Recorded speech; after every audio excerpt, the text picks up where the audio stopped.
Treasury Secretary Scott Bessent reportedly granting Elon Musk's DOGE team access to the federal government's payment system, which handles trillions of dollars in payments. That move is ostensibly about rooting out government waste, but many are concerned about potential politically motivated meddling and the exposure of sensitive taxpayer information. For more on this, we want to bring in Natasha Sarin, who is a former Treasury Department official under Janet Yellen. She's now a professor at Yale University's Law School and School of Management. And Natasha, first of all, thank you for joining us today. This can sound like a pretty arcane topic. Do you want to try and explain why people should care about this? Yeah, totally. And thanks for having me.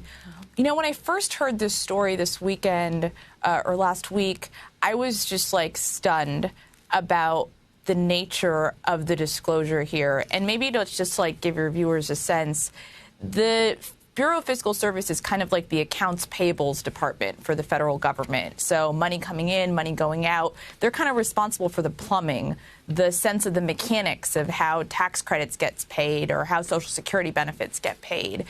And as such, this data and this infrastructure is incredibly sensitive. It has the Social Security information and the private information of every single American in this country.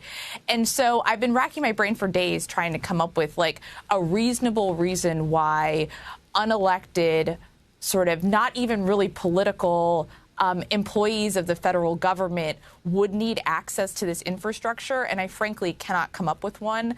I worked at the Treasury Department for 2 years. I worked on issues related to payments. I thought about tax credits and tax policy, and I was nowhere near this data. And the reason for that is these are not policy questions that are at play here. This is purely mechanical. It is like cutting the checks that go to households. And so the only reason I can come up with, frankly, that you might want access to that data is because you want unilaterally to be able to determine what kind of programs are paying out and what kind of benefits are paying out in ways that are, frankly, scary and illegal.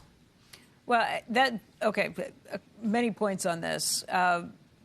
First of all, that is what they've said they're doing. They're looking for payouts that are going directly to people or to organizations that they think are fraudulent. Would you be able to see it in that system?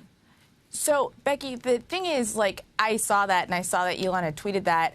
I mean, there is a filter in place that the Treasury runs, which is called the Do Not Pay list. And essentially, it's doing exactly that. It's saying people who are known members of terrorist organizations or people who are deceased, so shouldn't be getting tax credits. It's kind of making sure that those people aren't getting paid.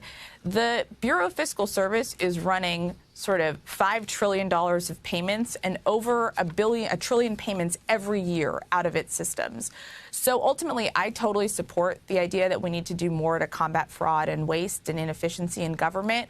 But the right way to think about doing that is for the agencies who are telling Treasury who needs to get paid for particular programs to get better about running those filters themselves. That's like not the role of and not the job of this system and this infrastructure. Okay, I think that was Elon Musk's point. I don't remember where I read it. Maybe he said it last night on his Spaces conversation that took place for about an hour at midnight last night.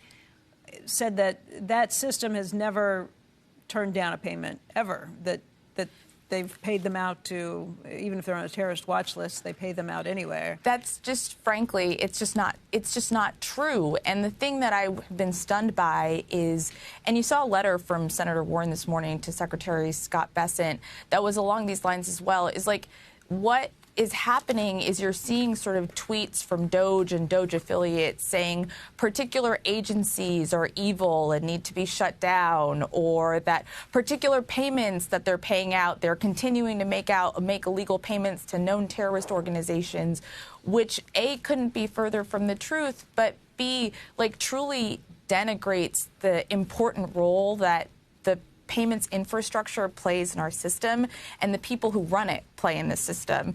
These are the people who are responsible for and have been responsible in the past for when you're approaching debt ceiling crises, determining what the X date is and making sure you come up with strategies and contagion approaches for when the government may or may not be approaching default. They're the ones who are paying out $5 trillion to households and government contractors each and every year.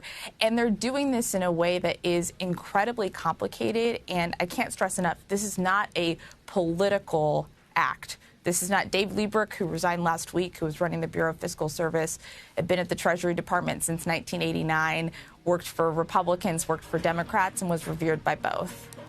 And who has since resigned and retired after being put on administrative leave when he refused to give access to some of this last weekend.